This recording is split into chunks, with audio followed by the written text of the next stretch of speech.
बीजापुर आदिल शाही दरबार में पूरा सन्नाटा छाया हुआ था। बड़ी बेगम की आंखों में आग थी, चेहरे पर भयंकर गुस्सा। है कोई सुरमा जो शिवाजी को रोक सके? बड़ी बेगम की सख्त आवाज सन्नाटे को चीरते हुए निकल गई। सारे सरदार एक दूसरे की तरफ देखने लगे। सबके मन में एक ही डर, शिवाजी से पंगा कौन ले। तभी दरबार का एक जंगबाज आगे आया। फौलादी शरीर, ऊंचा लंबा कद, जैसे कोई मजबूत चट्टान। खौफ का दूसरा नाम अफजल खान मोहम्मद शाही, जिसके शौर्य की चर्चा मुगल दरबार तक थी। अफजल अदब से सर झुकाकर बोला, मैं लाऊंगा शिवाजी को घसीटकर, जिंदा या मुर्दा। बड़ी बेगम की आंखें चमक उठी। अफजल खान को शाही सम्मान से नवाजा गया।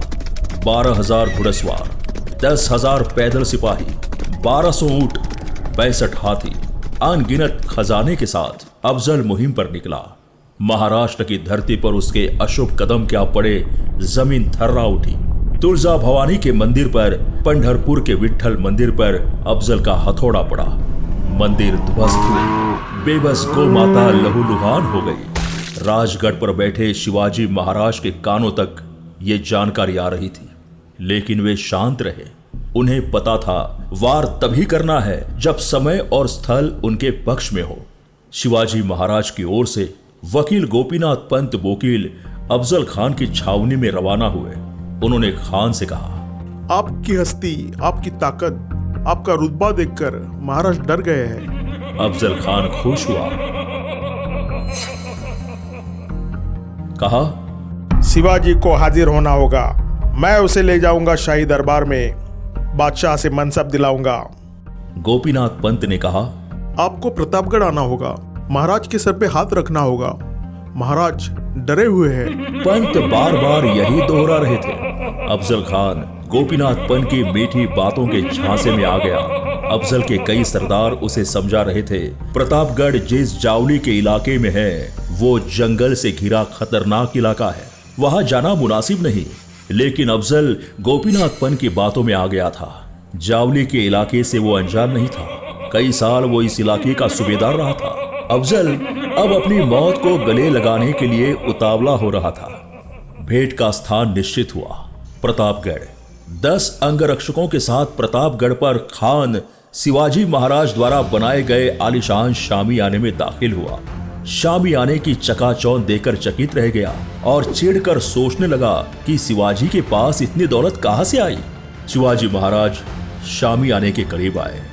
अफजल के अंगरक्षकों को शामी आने के करीब पाकर उन्हें दूर हटाने को कहा, क्योंकि यह तय हुआ था कि केवल 10 अंगरक्षकों के साथ मुलाकात होगी। सभी अंगरक्षक शामी आने से एक बाण के अंतर पर खड़े रहेंगे। शामी आने में मौजूद अफजल का खास अंगरक्षक खूंखार बड़ा सैयद को भी बाहर कर दिया गया। अफजल ने शिवाजी महाराज को गले लगाने के बहाने उनका सर बगल में दबाया, खंजर से उनके पीठ में वार किया। महाराज को इस दगाबाजी का अंदाजा था।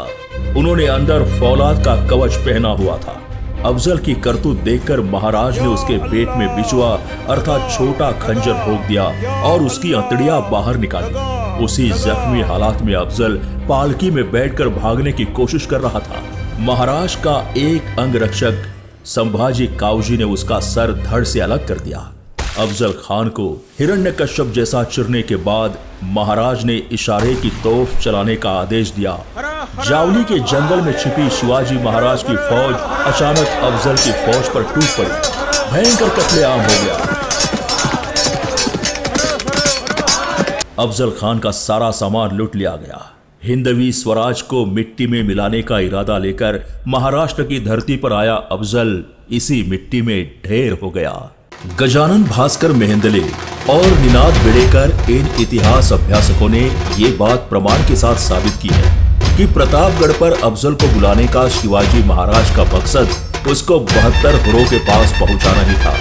महाराज अफजल को मारकर अपने बड़े भाई संभाजी की मौत का बदला लेना चाहते थे, जिनको अफजल ने कनकगिरी की लड़ाई के दौरान धोखे से मारा था। शिवाजी महाराज के पिता शाहजी राजे को कैद करवाने की साजिश में भी अफजल का ही हाथ था। अफजल को मिट्टी में मिलाना, यही प्रतापगढ़ की मुलाकात का प्रयोजन था। राजमाता जिजाबाई को शिवाजी महाराज ने भाई के हथियारे अफजल का कटा मस्तक भेंट किया था।